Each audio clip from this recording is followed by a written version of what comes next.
Welcome to Russian History Retold, Episode 287, The Volga, Part 3. Last time, we covered the middle history of the Volga and the people who settled there. Today, we'll wrap things up. We will discover the relationship with the mighty Volga in the last Tsarist period, followed by the Soviet Union's attempts at controlling and exploiting its power through the reemergence of Russia. One of the most critical aspects of the Volga was its economic impact. As English traveler Catherine Guthrie wrote this about the river, quote, "Proud river. It bears upon its bosom cotton, machinery, and ships from England, fish, oil, and fur from the White Sea, ores and marbles from Siberia, rich bales from India and Persia, wine, silk fruit, and hemp from the Caspian, its own stream and shores yielding envious quantities of salted fish, caviar, hides, tallow, and bone manure, which is largely exported." What made the Volga so accessible and usable in trade was that it was navigable from about 80 kilometers from its source all the way to the Caspian Sea. There were only a few rapids, all found in the first part of the river. But there was one catch. It is frozen for a good chunk of each year. Typically, it opens in late March or early April and begins to freeze over in late October to early November. It was also prone to flooding its banks during the spring meltdown. During the late summer months, there were issues quite often with insufficient water flowing. Oftentimes, ships would be grounded, unable to move any further. As Adam Olearius, someone we've found and we've heard about numerous times throughout the podcast, who was a German scholar, mathematician, geographer, and librarian, would write in the early 17th century, quote, "The Volga is everywhere so shallow that we could barely get over the shoals. For this reason, in the course of this and the succeeding days, we had many difficulties and annoyances in passing, and on the 10th we advanced only half a league. Aboard the ship we heard nothing but pull, row, back."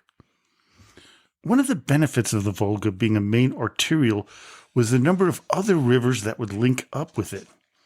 The Kama River is the longest left tributary of the Volga and the largest one in discharge. At their confluence, in fact, the Kama is even more significant than the Volga.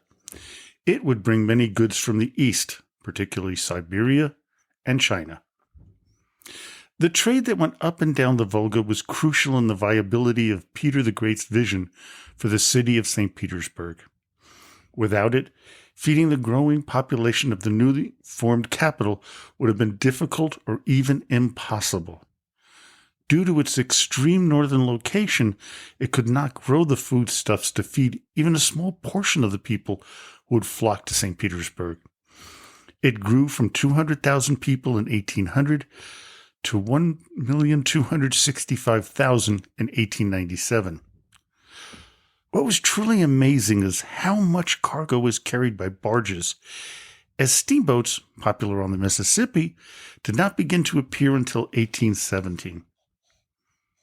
The Beliana, the largest barge on the Volga, could carry up to 1,000 tons of material, such as salt and timber. The biggest Beliana was up to 100 meters long and 26 meters wide. They could only be used on the lower stretch of the river, as this is where it was deepest. For the shallower middle regions of the Volga, the Rashiva was the most popular barge. There were about 1,000 of these types of ships moving freight in the mid-19th century. Each barge required a large team of haulers, with the Beliana needing up to 300 men, with the smaller barges needing 25 to 50. These men were used predominantly to pull the barges off of sandbanks, which was a common problem. The average ship, though, would last just 7 to 10 years, but many were so poorly constructed that they were used for one trip and then abandoned. Steamships were introduced, as I mentioned earlier, in 1817, with their becoming more prominent in the 1840s. Problems arose due to shoddy construction, causing numerous fatal accidents. One such incident was recounted by author Janet Hartley. Quote, in 1849, for example, the boiler of the steamship Oka sailing on the Kama and then on to the Volga to Rybinsk exploded and killed 4 crew members. In 1856, the Yaroslavl hit rocks and sank. While the steamship supplanted the barge for some of the more valuable cargo like tea and other agricultural commodities, the barges remained in service for the larger and heaviest materials like timber. To this day, you can still see brightly painted barges moving up and down the Volga. So how did the barges travel upriver? Typically, they would be pulled by teams of horses. In some regions, men known as burlaki would bear the burden. The number of these burlaki in the 1500s was about 54,000, with it increasing to 100,000 in the 17th century, 340,000 100 years later, and to over 700,000 by 1870.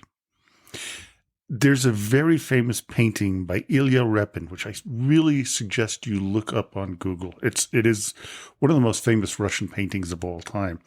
And this one shows the harsh conditions and rough jobs that these burlaki faced. Maxim Gorky's grandfather was a burlaki, and he wrote this about his experience. Quote, so you came on a boat with steam to help it along. When I was your age, I fought against the Volga, pulling a barge which was in the water, and I had to struggle on my own along the bank, barefooted, walking over sharp stones and rocks right from dawn to dusk. The sun scorched the back of your neck, and your head seemed to boil like molten steel. And you, miserable wretch, bent double, your bones creaking, press on and on, till you don't see where you're going anymore. You're blinded by sweat, and your soul weeps, and a tear rolls down your cheek. That was a life. On and on you'd go, and tumble free from the hauling rope, flat on your mug, and glad of it. Work like that sapped all your strength, and all you wanted was rest. That's how we lived, with Jesus Christ smiling down on us. I measured out Mother Volga 3 times, from Simbirsk to Rybinsk, from Saratov to here, from Astrakhan to Makarev, right to the fair, and that's a lot of miles. When Russia finally began to build and expand its railway system, the traffic on the many waterways gradually diminished. Still, there was a significant amount of material being sent up and down the Volga, but now, with the rail car, exporting goods began to increase starting in the 1870s. What really astonished me in researching for this episode is that the first bridge crossing the Volga only came about in 1880. Considering that the Romans built numerous bridges during their empire days, this fact is particularly astounding.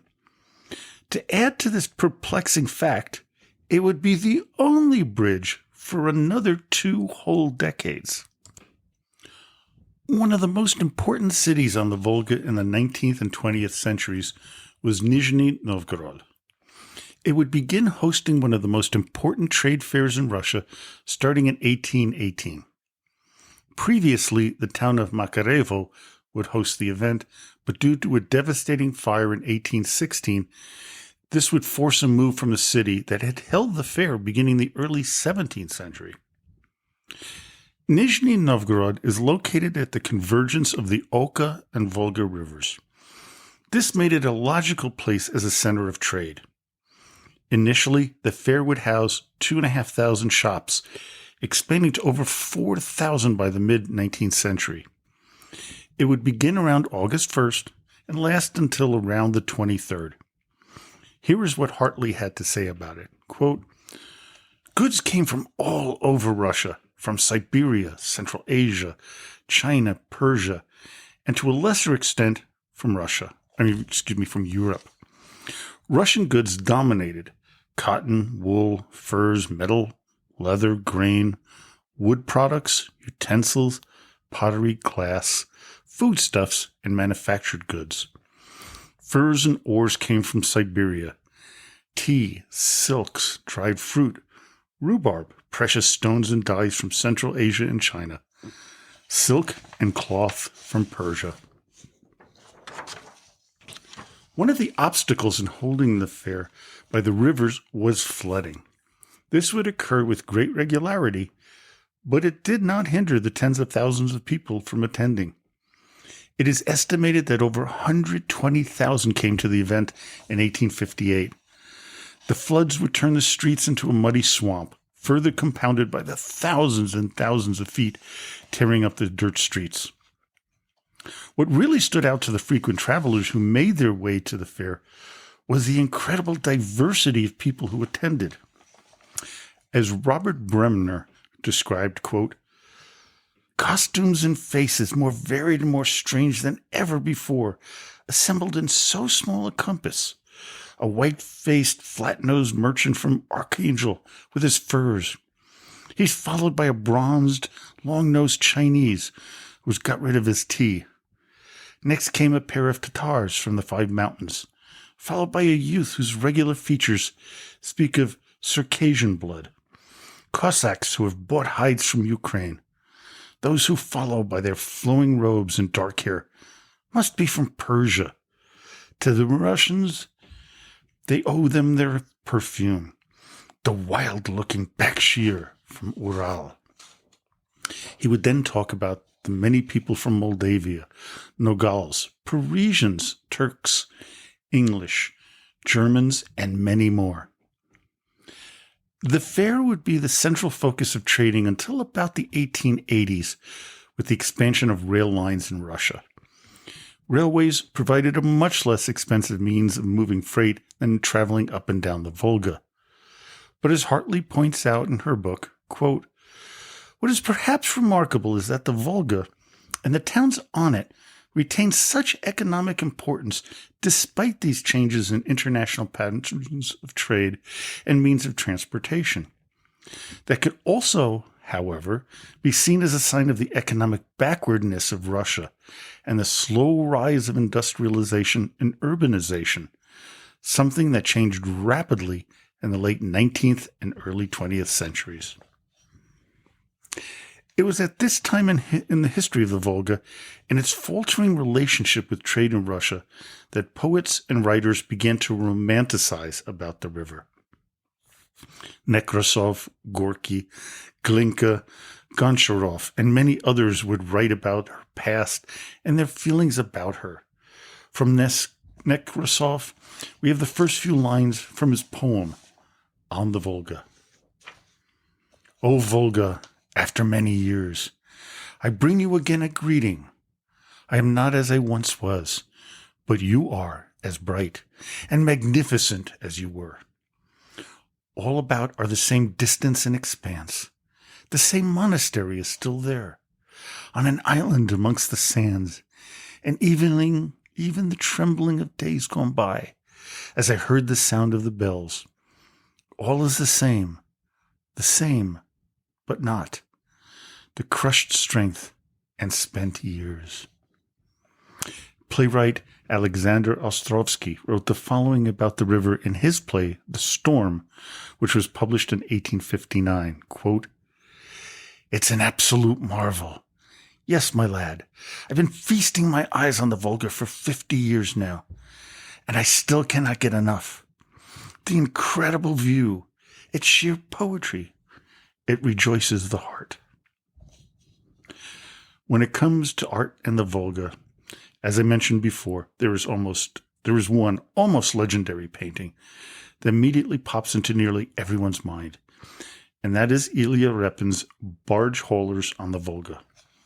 And as I've mentioned before, if you haven't seen it, Google it. As contemporary art critic Vladimir Stasov puts it, quote, "Whoever looks at Repnin's barge haulers on the Volga will immediately understand that the artist was deeply impacted and shaken by the scenes that appeared before his eyes. He has touched these hands made of cast iron, with their sinews thick and strained like rope." He further went on to say, quote, "With a daring that is unprecedented amongst us, Repin has abandoned all former conceptions of the ideal in art and has plunged headfirst into the very heart of the people's life, the people's interests, and the people's oppressive reality. No one in Russia has ever dared take on such a subject." This is a massive painting, about 4.5 feet tall and 9.25 feet wide.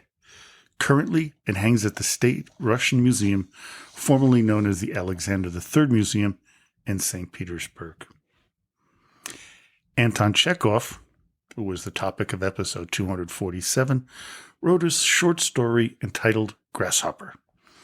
In it, he mocks one of his main characters, Olga, while describing an idyllic scene on the Volga.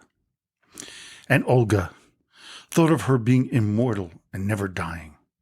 The turquoise color of the water, such as she had never seen before, the sky, the riverbanks, the black shadows, and the unaccountable joy that flooded her soul, all told her that she would make a great artist, and that somewhere in the distance, in the infinite space beyond the moonlight, success, glory, the love of people lay awaiting her. By the late 19th and early 20th centuries came into being, the relationship between Russia, the Tsar, and its people, along with the Volga, began to change. This is due, of course, to the previously mentioned increase in the use of railroads to transport goods. But something else happened, and it was the start with the emancipation of the serfs under Alexander II in 1861.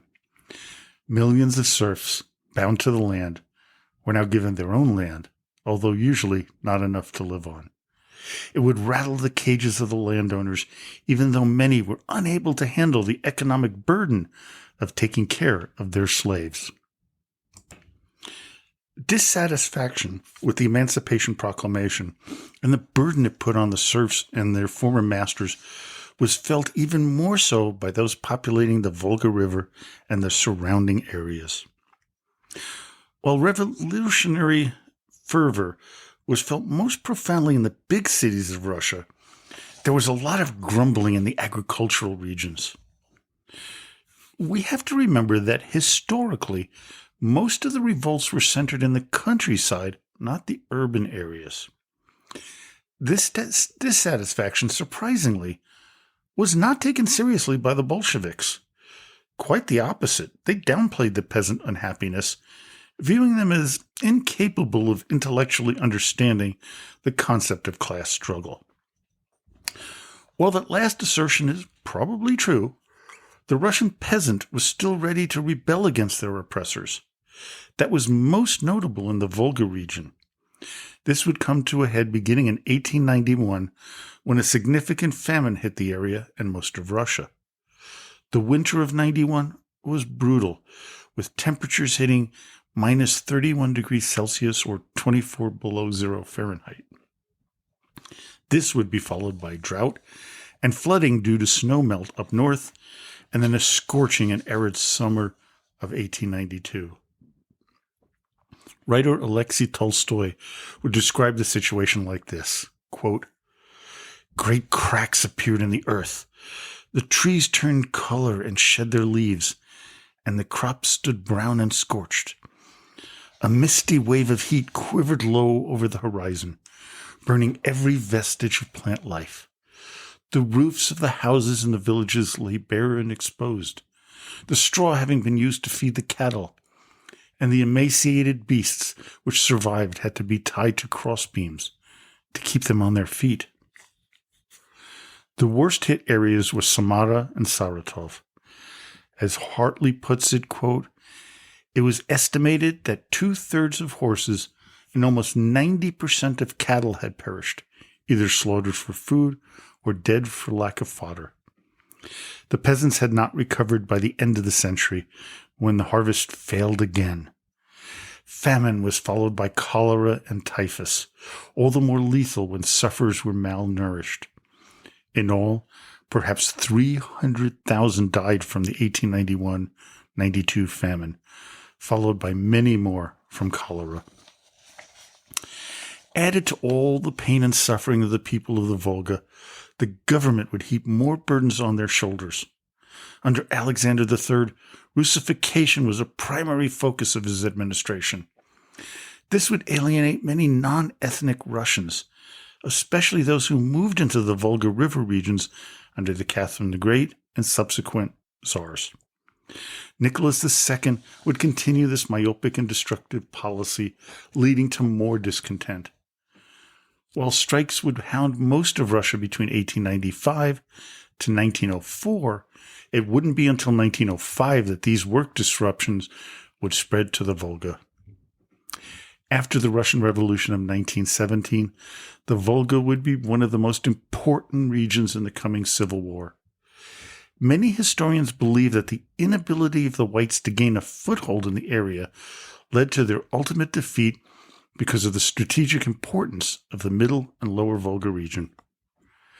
The main towns of the river were centers of armed conflict during the Civil War.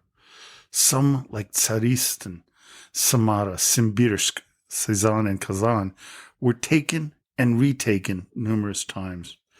Both the whites and the reds would confiscate food from the peasants, causing starvation and animosity towards them.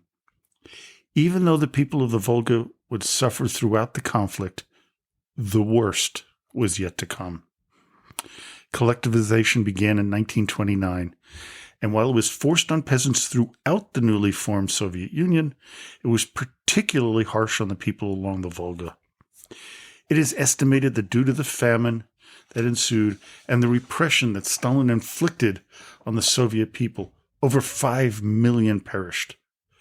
On top of that, many of the non-ethnic Russian inhabitants of the Volga region were forcibly deported to other lands, none as prosperous and habitable as their longtime homes. Siberia and Kazakhstan were popular destinations for the displaced peasants. Over 500,000 died on the journey alone to their new homes. And this was during the journey or just upon their reaching their destination. World War II would provide another test of the will and strength of the people of the Volga. Cities along the river were bombed on a regular basis. As Galina Kosterina remembered, quote, "When the war started, the entire city literally went dark. It was bombed every night, so lights were prohibited. Our dark, hungry days started. And the most difficult thing was the darkness, because not much could be done during the long evenings. We told fairy tales to each other." After the war, the goal of the Soviet authorities was not to remake the Volga as it was in the past, but to completely change its nature and importance.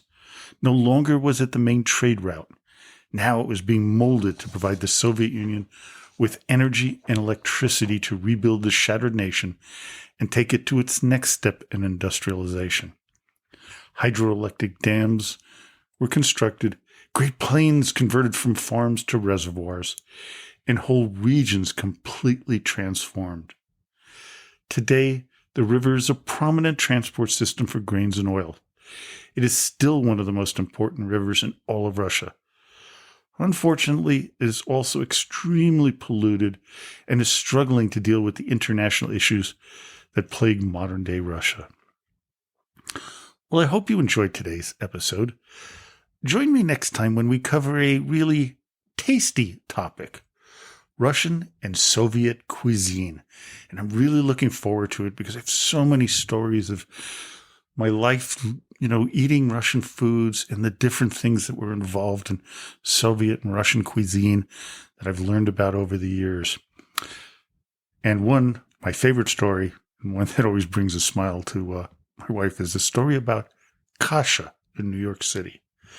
So until next time, До свидания и спасибо за внимание.